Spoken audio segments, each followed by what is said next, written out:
Most people don't know what they're talking about in any regard to the human body, whether it's in the gym, in the kitchen, in the lab, wherever. They don't know what they're talking about.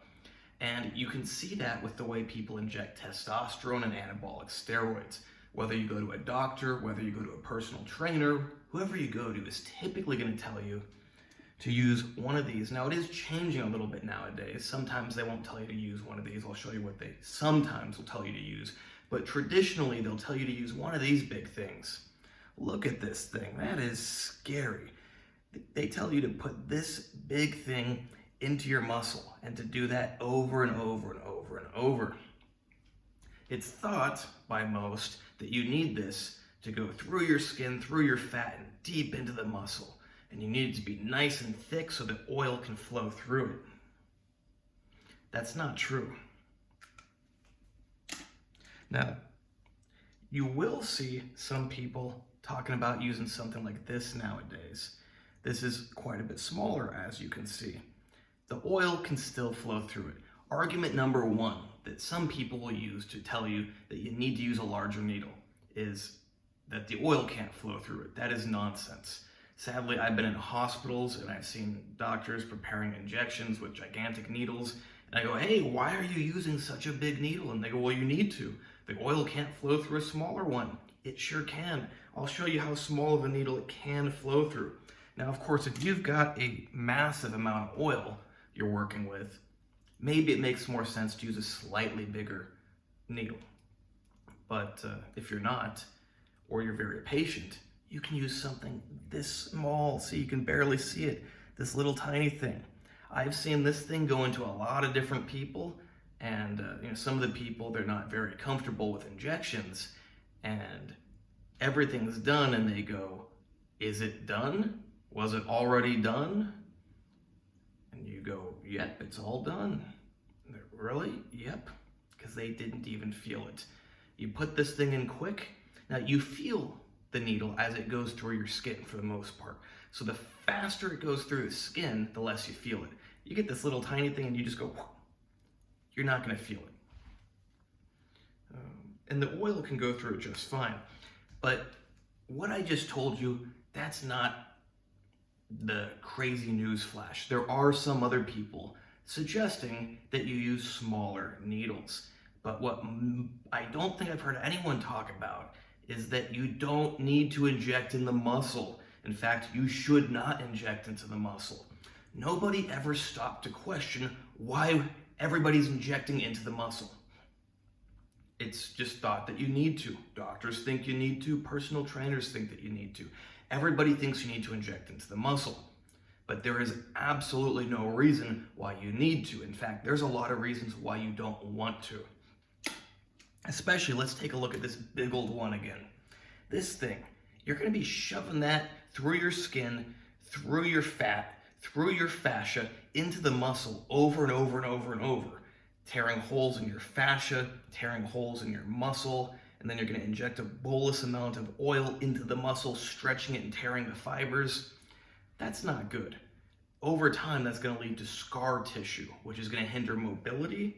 It's going to hinder the stretching and the contracting of the muscle. It's also going to hinder blood flow to the muscle tissue. And when there's not proper blood flow, the muscle can't heal properly. Also, scar tissue, it's just not the same kind of tissue as the normal muscle tissue. It tears easier and it recovers slower. It's stiff, it gets less blood flow. It's not good. It's not as structurally intact as normal tissue. And if you do those intramuscular injections over and over and over, you're going to build up scar tissue in the muscle. And not only is that scar tissue, like I said, not as good as normal tissue, it tears down easier, it doesn't heal as well, but it's going to hinder the mobility. And I'm not being repetitive here. I'm going to add in something that you might not have thought about. When you impair the mobility of one muscle, let's say it's your chest. I'm just making up a muscle. Sadly, I know somebody that tore their chest. They got it repaired, but because everything's connected, when you have one problem area, you're typically going to, whether you think about it or not, consciously or subconsciously, you're going to be compensating with all the other muscles in the chain. I speak of chains because that's how your body operates. You could technically go to a gym and do preacher curls, and you're going to really isolate the bicep. But in general, everything works as a chain. Like for your arm, it goes all the way from your chest to your hand. It includes your back also. I can't reach around. I'm too big for my clothing at the moment, preparing for bodybuilding competition. That's a big downside of having big muscles, is clothes don't fit so well. And then you get custom tailored clothes, and then you get too big for those ones too. And then you got to get new custom tailored clothes, and then you get too big for those ones. And then you shrink down a little bit. Now you're too small for your clothes. I got a whole closet full of different clothes sizes, but let's not get off topic. Everything works as a chain. And when one part of that chain isn't functioning properly because it has impaired stretching, impaired contraction, different muscles are going to compensate in different ways, and that puts them at risk of injury. If you ever injured, let's just say, one of your legs, you probably know that you started to put more weight on your other leg. Now, this is a little bit different than the chain thing, but it's the same principle. Everything in the body works together. I remember when I tore something in my knee. I can't remember, a long time ago. Luckily, I don't feel it much now. I was putting a lot more weight on my other knee. Slightly tore something in my other knee. I remember when I tore stuff in my shoulders. Started using my other shoulder more. Tore stuff in my other. It's something you really got to watch out for. And people don't think about that because it's not as visible with the scar tissue from injecting testosterone or anabolic steroids. But as you build up that scar tissue, it's not only going to harm that muscle, but everything that works with it. It's something you really want to avoid. So let's take a look again at just how small of a syringe you can use. If you're using TRT, like even if you're using hormone optimization therapy levels of TRT, you can likely use a little guy like this. Just go into the fat, inject it. If you're doing daily injections, this is plenty. Now, if you're doing, larger injections, you want something a little more like this. Now, that first one, that's a 31 gauge, 8 millimeter length needle. This one, the gauge is actually not written. In Belarus, where I live, they don't always write the gauge on the needles. I would say it's about a 29 gauge. Maybe it's 15 millimeters long. This one's very good for up to an entire milliliter of oil. No problem there. And you never need this big old crazy thing. Like, sure, you gotta tranquilize a rabid animal coming at you. Yeah, fill this thing up with some tranquilizer, shove it in there. It's good to go, but you're not a rabid animal. You don't need to be tranquilized. You're just trying to get your testosterone or whatever in you, trying to get it in there as safely as possible. The whole idea of taking these substances is to improve health, not to decrease it. One of the main things is how it improves the health of the musculoskeletal system, strengthens it, keeps it healthy into old age, gives you more muscle mass, more functional, mechanically functional muscle mass. If you're putting scar tissue into all your muscles, you're doing the opposite of what you want to do.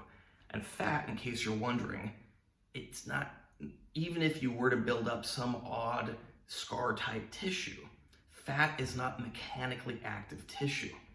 So sure, it might, become a tiny little bit lumpy over time, or the shape could slightly change, but that's aesthetic, that's not functional.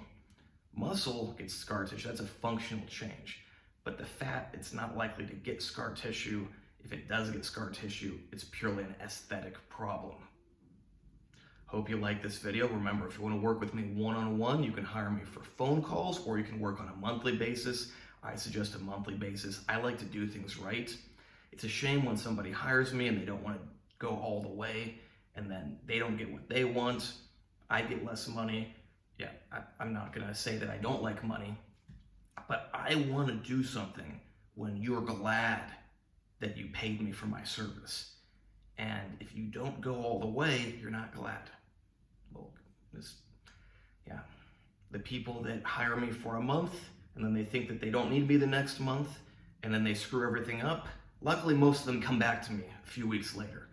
But some of them, they quit and they go, oh, this didn't work. Well, it didn't work because you didn't listen. I told you you needed to do it at least for, say, 3 months, and you thought you had it figured out after 1 month. Rule number 1 when you hire me, listen to me. That's why you're hiring me.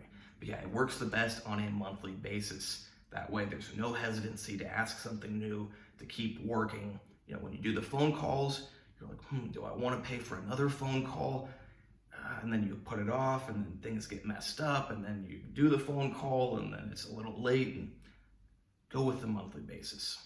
Hope you like this video. Please like, subscribe, and comment. Check out the other videos. Check out my Instagram or my X, AndreyHutch, AndreyHutch.